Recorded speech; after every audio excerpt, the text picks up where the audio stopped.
Greetings and salutations to our fine podcast audience. Welcome to 3Ps in a Pod. You're watching episode 300. We made it. Did we?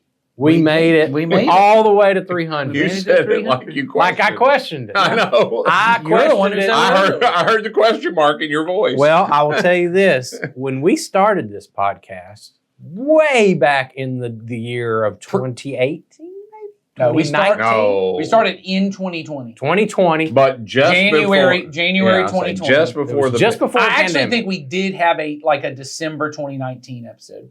Okay. Producer So Charlie I can was figure right on that the out. 2019. He's gonna figure it out for us. But I will say, if I you would've had never thought said, we'd be hey, we're going to do 300 of these, and we're gonna be doing this for 6 years, I would have never thought. and we would live through a global pandemic, Yes. and that we would all be where we are doing what we're doing. Don't you mean pandemic? No. I'm sorry for bringing it up. We're not that podcast yet. Okay. That is not for here. I'm sorry. And then don't think you know what I think by what I just said. I'm sorry. You should. I just have people say that to me. I I'm like, know. We're not going there. okay. But I was not expecting to be doing it this long.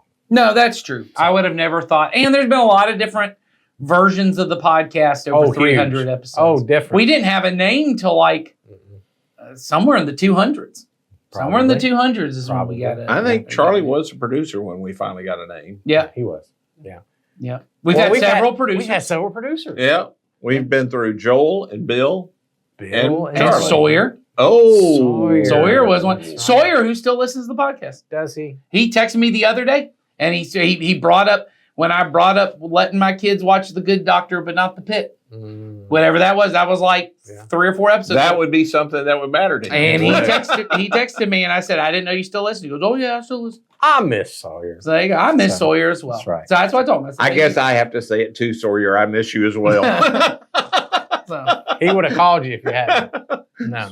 Text me. You got my number. He does. That's right. He does. So, all right. So, as I said on episode 299 last week, we had some announcements to make about some changes we're going to make That's true. to the podcast. And I don't know, maybe that makes you a little nervous out there in podcast audience land. Boy, Maybe if it is. you don't want us to change anything. if you're nervous you about should this, go please. see Jason. Yeah, I was Jason gonna is say, about to be fully licensed. You Nothing can we're go see doing him. should make you nervous. If that makes you nervous, you Yeah, gotta you need to just sit. stop listening to the Just- podcast. That's we right. we need to sit with that feeling just for a That's bit. true. Why is it that podcasts make you nervous? That's right. What is it? What is it you're afraid of? That's right. So, who wants to talk about the change? You want to talk about the changes, Nathan? You want to Sure. you want to take the lead on that? Yeah, I think so. For the last, I can't. When do you think we started primarily answering questions? I Oh, think it's been a while. April Oh, 2024. You're making that up. Stop. And that would be You a don't know. terrible guess. You You think we've don't. only been answering questions for 2 years? No, I think it's somewhere early in the first, because we early on planned a lot of the episodes. Oh yeah. Oh, Because I we- remember. You should go back and watch them and see Remember were they the- better or worse. Remember the top 5? Oh yeah. We would do did. top We did a fives. top 5 Oh, yeah. thing every week. Each one of us brought in a question that the other one didn't know about and Yeah. something that we had to respond to. That's right. Yes. But then at some point, we were getting so many questions Yeah, that's right. that we were like, "Bah, maybe we can just start answering questions every week on And the we podcast. did. Yeah. But over really the last few years, we've actually been meeting lots of people who come to our church and are new to our church. And when they come in and we talk to them about, hey, how'd you hear about the church? How'd you end up here? Many people will tell us, oh, they didn't necessarily hear about the church from the podcast, but when they heard about the church and went on Google to find us, or many people just find the church just by Googling churches in my area. And then they find us. When they would check us out, they would listen to many episodes of the podcast. They would tell us, I've listened to, And they still showed up. yes. And many of them were like, I liked what I heard. And I thought, okay, great. Yeah. But as our church often does, our church staff, we'll go through and we'll kind of say, hey, how are we doing at reaching people who are far from God, people who, how can we better do that and better serve the needs of people who are far from God? And we kind of said, hey, we need to think about if there's a lot of people who are listening to the podcast before they show up, we should maybe put more thought into what we're doing Into than speaking what to we those currently do, which is often we walk into this room having Charlie has printed off the questions we paper. got, and that's the We first. talk about it for a few minutes before we film, and then we And then we hit record. That's and right. then we That's get right into And so you're getting the real us. That's all we it's a got. real deal. It's the real deal. So we talked about what That's are what we should have called the podcast. This is us. This us. I think they've already taken that They've already got TV that. show I somewhere. remember that. Remember that not one? good search I read. engine optimization. No, it's not. They That would one- get lost. Show that went too long. So we want to speak better to the people who are yet to find our church and who are watching or listening to the podcast to check us out. Yeah. Part of what we do, like any other group. I even think about your family does this, which is when you're going to have somebody visit that doesn't know your family all that well. You're going. I'm gonna have a coworker over for dinner. We're gonna have we just got new neighbors. We're gonna invite them over for dinner. You don't tend to go 2 minutes before they arrive. Oh my goodness, we should think about what the house looks like, and we should think about what we're going to have for dinner. And there are things I make for my kids that I don't make when other people come over because I go, I don't know if everyone likes that thing that we make, true. and I don't know if everyone thinks this way. And we tend to often eat dinner at least, not lunch, but we'll eat dinner and everyone's kind of in pajamas or sweatpants or whatever. But if someone's coming over, we're going to put something else on and, that kind of thing. I don't have to dress up for the podcast, do I? No, that's true. No, I was going to That's say. the big change. We're going to be in pajamas. We're all wearing pajamas. We're going 3 P's In pajamas. That's a P. Oh, that's bad. And so part of what our church staff does regularly is we think through, hey, if someone is... I don't have any pajamas. That's not a conversation we need to have. Ed on in the his podcast. boxers. That's what he's That's got. not the conversation we need I to have. don't have any. Our church staff regularly will think about when somebody who doesn't believe in God or is just new to our area and wants to come and find a church, we try to think of what's their experience going to be like. And people who've been around our church forever have heard us talk about stuff like this before. And so that's why in our services, we sit and we think through, hey, we're going to explain why we sing and we're going to explain why we take communion. And even in our sermons, we try to, a lot of the time is us trying to explain, hey, when we talk about the book of, I just preached out of Colossians, I'm going to say this is a letter that's written. This isn't just some magical book that appeared. We're going to try and explain it to people because we're thinking, like when you invite someone over, there are things we're going to do that are going to be a little weird to people, but we want to do it in a way that they would understand. And we realized we have not given that treatment to the podcast. We have not given the treatment to the podcast of if somebody's very first experience with our church was watching the three of us talk, maybe we should think about what would we want them to hear. And so that's not to say that we won't still answer questions or we won't still be us, but our hope And that is what we say won't apply or matter to the people who do attend. absolutely in the same way that we hope our church services do. Exactly. Same way. And so we want to be able to still, in our church services, elevate Jesus. I mean, the reason we gather is not solely for the person who doesn't know. We gather for the sake of Jesus. Amen. And we gather to love one another and to grow together. But we always do that with in mind our desire to draw people who aren't in the community. And the podcast can be the same way. And so one of the big shifts we're going to go to is we're going to go back to something we actually kind of did early on. I think it was the very first thing we did in the podcast is we're going to kind of do some deeper dives into what we talk about on Sundays. Because we put a lot of effort, whether it appears that way or not, we put a lot of at least thought and planning into what are the things we either think our church needs to be talking about right now, or what do we think people who are new to faith need to hear so that they can kind of accept the gospel and kind of choose to follow Jesus. We put a lot of thought into that. And we thought there's no reason for us to be putting additional thought into, now, what are other things people might want to hear on a podcast? Whereas what we could do on the podcast is jump into, and the way that our producer Charlie said it is, we might be doing some things that are, but what about this? That's right. I hear that almost every Sunday from Sure. people. It's when I speak too. They'll come up and go, hey, I loved what you said, but I was thinking what about this situation? Or what does it Yes. look like in this context, what you were talking, and it's great. It's nuance that you can't always get to when you're just directly addressing it on a Sunday. Yes, and there are frequently things that I have to take out of sermons, Yeah. that I have to cut down just for the sake of time. Because like yesterday, I went long second service, and I knew our children's ministry volunteers love kids, but there comes a point where they go, I've been stuck in this room now for a little while, and if Nathan keeps going, we're going to have some problems. Yes. So there are things for the sake of time that we have to cut out, and those things may show up here. There may be things that we go, I really wanted to say this because I think it would be helpful, but it wasn't the most important thing to say. Because, and maybe this is interesting to people, maybe not. Our goal really in the Sunday morning service is not to give you every piece of information on any scripture we teach or any topic thing that we're going into. We're not trying to give you every practical piece of advice we could give to make your life better. What we're often trying to do is we are trying to give people, and Ed mentioned this in the last podcast we were in, this idea of we're trying to give people a vision of who God is, who Jesus is, and what the kingdom is like.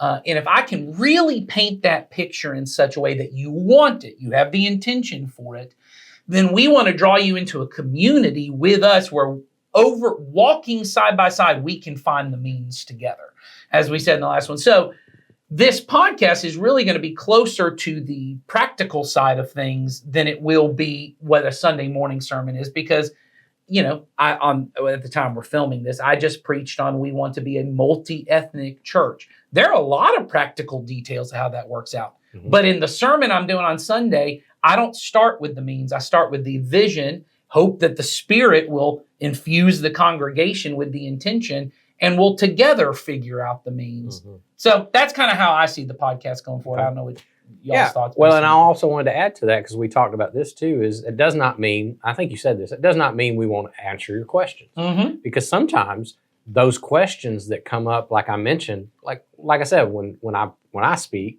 people will come up and go, Yes. yeah, it made me think of this situation that you didn't have time to address, or you haven't thought about. And often I'll say, you're right, I hadn't thought about that. Mhm. Your perspective is good. I'd like, maybe you and I can talk about that. Well, that's a place, this is a place we can do that on the podcast. So some Mhm. of that could come from you guys. As you hear us talk Yeah, about things, still sending questions. send them all in and tell us, hey, what about this part of that maybe you didn't understand or you had a question about?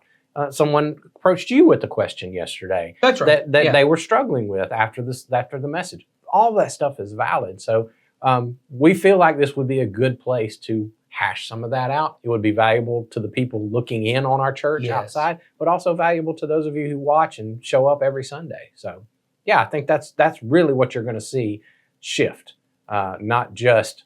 And when we talked about this too, if you guys send in a bunch of questions, I mean, we might even take full episodes where we just clear out the mailbag, so to speak. Yeah, that's right. If Just it comes answer a to bunch that. of questions. But the truth, and this is something that you've heard us mention before, the questions you guys have sent in to us, they're not as frequent as they used to be. That's right. And so you grabbed some questions off Reddit that we've talked about that Yes. somebody didn't send to us.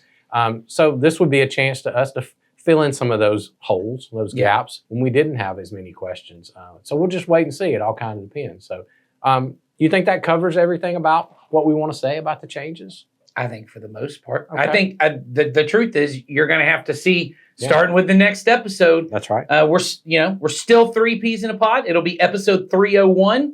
And a new era. We got a new era. Like Taylor Swift. We're in a different era now. That's true. She invented eras. She did. There was never an era before her. Mhm. What she did do was really shorten what an era meant. She did. Yeah. Because apparently an era means one album. That's right. That's right. Which About- comes out about- every 8 months. About an 18-month Yeah. period of time Yeah. where I dress this way and do this style of music. That's an era. And it makes lots of money. And whew, She's boy, pretty does it. prolific. I'll very just say. She got a lot of eras. Anyway, we'll be in our next era at the next episode, which, do we know when that will drop yet? Yeah. Nah. Okay. Yeah. So it could It be. just depends on when we start filming stuff. It does. So don't expect next week this to pop back up. It could be a couple. So just give us some patience and we'll get to you. We'll get to that. So Having said all of that, Hang on, real quick. All right, Charlie, one did more you thing. figure out when the first episode was? Did you? January 8th, 2020. Oh, it was 2020. All right, January 8th, 2020. That was Was the it? first episode. See, I thought it was 2019. Okay. We were in a series called Best Year Ever, Best Were year we? ever was which the. turned out Man, to be the worst year. it was as awesome. I remember that now. Just a year. Because we joked about that. We said it was going to be the best year ever. Best year ever. That's great. It was awesome. We're prophets. That's true. But having said all that, we do have one question that was sent in to us recently that we wanted to get to before we switch into our next era. Well, but it's a nice little it's bridge also- because that's right. it was based on a sermon we were going to be doing. It was. So here we go. What can I do to be a service to my sister? She's using mind-altering substances, and then she word vomits. I guess she talks a lot. Mm. I want a relationship with my nephews, her sister's kids, but I am so fragile myself. Mm. So what would you say to this person struggling with having a relationship with the sister who is seriously dealing with some tough substance abuse issues Mhm. and obviously making the relationship difficult because Right. it sounds like she maybe talks more than she listens. Right. And so this person wants to share more with her sister, be an influence in her sister's life, but maybe can't seem to find a place to fit into that. Mhm. So how does someone navigate that difficult? Because that's difficult. Yeah. I mean, let's just say that. Right? Oh, yeah. That's hard. 100% different. Very difficult. And it added to the difficulty that the person adds, I'm fragile. That's right. Yeah. Yeah. But I will say, knowing that about yourself is really, really cool. Yeah. Yes. right. That's a really mature place to be Mhm. when you understand who you are and what your limits are on this. So good job on that. So I think what the words you just used, limits, is the right place. I would start with what I think my limits are, what my capabilities are, Yeah. and I wouldn't put any shame or allow anybody else to put any guilt or shame on that. Admitting that I need to get stronger so that I can have the kind of influence that I want to have would be the place to start, and getting real clear, which may mean if you're weak yourself, you need to talk to other people who know you well to help you build some limits Mhm. that are reasonable. That's where I would start, I think. Well, the first thought that came to my mind along those lines is if you want to have influence in someone's life, influence is something that is invited by the other person That's right. and is wanted by the other person. It's not something that you force onto them. Yep. It sounds a lot like when I help people work through parenting challenges a lot. I'll talk about, you want to be an influence, especially older children. You want to be an influence in their life. You just have to understand influence doesn't come first. Relationship comes first. Right. And once the relationship is healthy and you exhibit a lot of patience, then you might get invited into an influential type situation with this person. They might listen more to you, or they might ask you for your opinion or your help in certain ways. Once that happens, you step in. But if you try to push your way through that door that is not currently open, you're going to find a lot of frustration, and you're going to frustrate them too. And you lose influence. And you start to Yeah. lose influence that way because they think, well, all you care about is fixing me, or you think there's something wrong with me. And you can't start from that place. People only receive influence from those who accept them. Mm. And so if you can learn how to, and when I say them, I mean them as a person, not them in as their behavior. Sure. Right. You That's don't right. have to accept bad behavior or mistreatment, but you can accept them as a person. And when they really understand that that is true about you, then influence can come after that, Mm-hmm. but it doesn't go before it. Yeah. Usually ever that I've seen. Yeah, and I don't, so I get kind of piggybacking off that. I don't know that there's a way to ever guarantee you ever have influence in anyone's life, even if you have a really great relationship That's with right. somebody. That's you right. know, there are some people it's just the nature of it. And I think parenting is a good example. I know a lot of adult children who they really do love their parents and they respect their parents, but for whatever reason, they're just like, what they're going to say to me doesn't have much influence. That's over me. right. And it's Yeah. not a sign of disrespect or whatever. It's just that's the nature of whatever is going on. Sometimes it's a sign that you're too close. Oh, Some- if the person if just because my mom said it, I got to do it. Yeah, or Yeah. you're what we're talking about is you're talking about a sibling, and Sure. sometimes sibling relationships just didn't develop early on in your life to the point where you have that type of relationship. I'm not saying all siblings are this way, No, that's right. but a lot of siblings don't have that kind of connection. Mhm. And it's very difficult to develop it later on in life if you don't start out that way.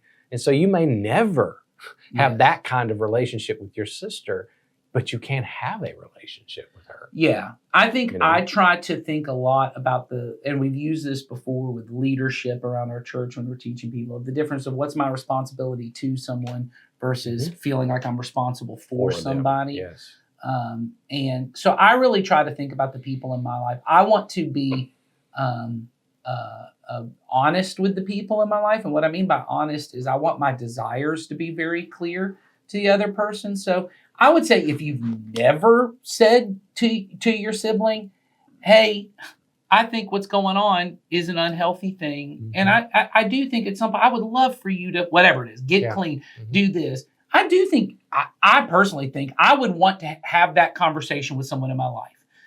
When it becomes clear, they go, okay, I hear what you're saying, but I disagree. Mhm. I then at that point go, okay, well, I've done the part I can do. Well, and there at that point, and this is I'll go back to the fragile part. It's really important that when you do say something, I agree with you, Nathan. I think it's important to say that to a person that you care about. When I have crossed a boundary I shouldn't cross or a limit I shouldn't cross is when their reaction determines for me how I'm going to feel about what I said. You know, Yeah. if they decide to blow off, I say, hey, I would like for you to get clean. I'd love to help in any way. And they go, man, you're always trying to control me. And then I spend a lot of time feeling like, oh my God, I did something wrong. I should have Right. done. That's their reaction is not in your ball field. Yeah. Their That's an reaction is outcome. their reaction is just their reaction. That's right. And I just need to do what I'm going to do as well as I can do it, but I can do it perfectly and them still react badly. Yeah. So that's where I would start on the fragile side. I would make sure I'm at a place where I know myself and I know what I want to do and how much the love I have for them, why I'm doing it. I'm not doing it so that I become the hero of their story. Right. I'm doing this. This is what I think I need to say. How you react is how you react. Yeah. That's not me. Yeah. I think it's important, or at least it's been important for me and a lot of people I talk to, is understanding that kind of, we kind of have a phrase in our culture about it, but I don't think that phrase means what I'm about to say. But I can't be everything to everyone. And often what I think many of us mean is like people are trying to take too much from me and I can't do everything. And I think that statement is true. That's not what I mean here. What I mean is not every relationship needs to be one where I'm having to bring hard truth all the time. Not every relationship needs to be one where I'm helping you out of a bad situation. Some relationships are ones where I don't have influence in this person's life. So for example, when there are people who come up to our church occasionally, or there are people I see and they're in a bad situation financially. They might be homeless. They might have another situation.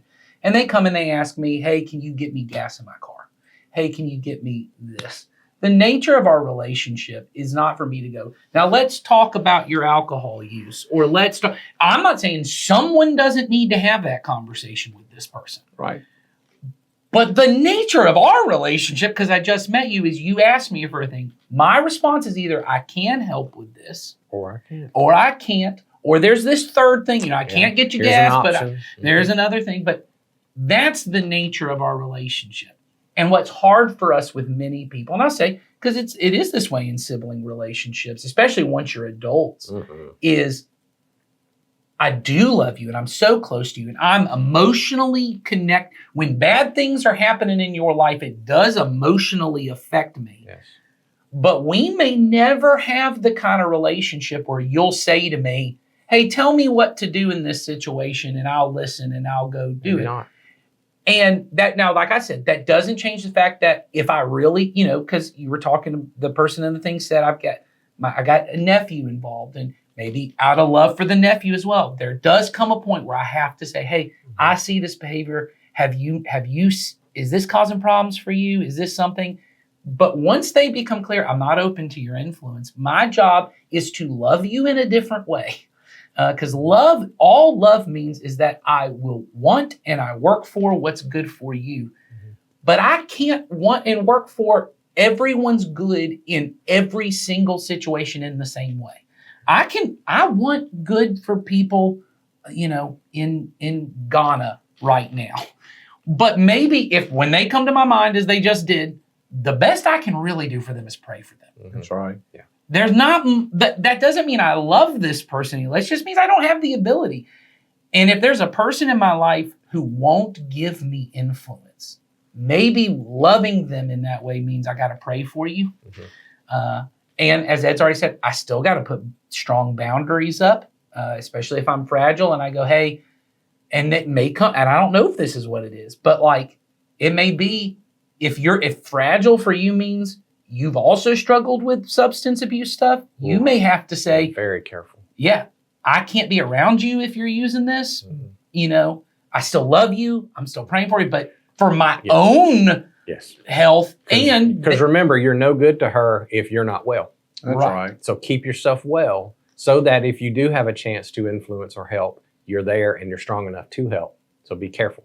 Yeah. I just think a lot of us, and I think I felt this, and maybe I feel it more than everyone else feels, in the sense that and I think the three of us all have felt this, is as pastors, you see yourself as, I'm a person who's supposed to be guiding people and influencing people. And sometimes it becomes tempting to overstep into other people's boundaries of, well, I know what's right for you and I can fix this for you. If you'll just do what I tell you to do and you'll blah, blah, blah. And that's a weight I can't carry and isn't really healthy for the other person if they don't ask me for the help. Because I really am taking something from them by forcing, as we've said, forcing the influence upon them. Yeah. Probably the only other thing I'd say, we're wrapping this up, and I feel like I have to say this.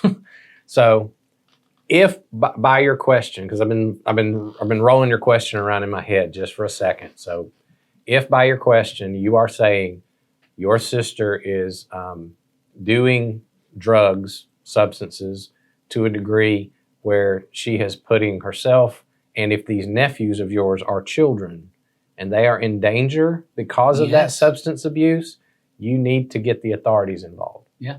In some way, that you need to protect those children because they are in an unsafe situation. That may not be what you're asking. Yeah, I don't know. But I'm wondering if you were sitting in front of me and I knew who you were and I knew who they were, I might be able to better answer that question. But just know that as especially well. when there are other people involved who don't have the power to help themselves, like a child. You need to step in, take care of them, get them protected somehow. So just be aware of that. If that's the situation, if not, flush that. Okay. So next time we're together will be our new format. So 301. So, we'll be deep diving into some sermon. But something that one of y'all or me or somebody's going to say on a Sunday. We'll go deeper into that. So we'll let you know when it's time for you to send us questions in again about those things.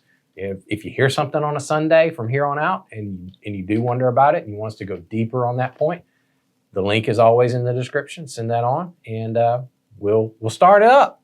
Yep. So we look forward to it. Hope you will too. We'll find out if it's good.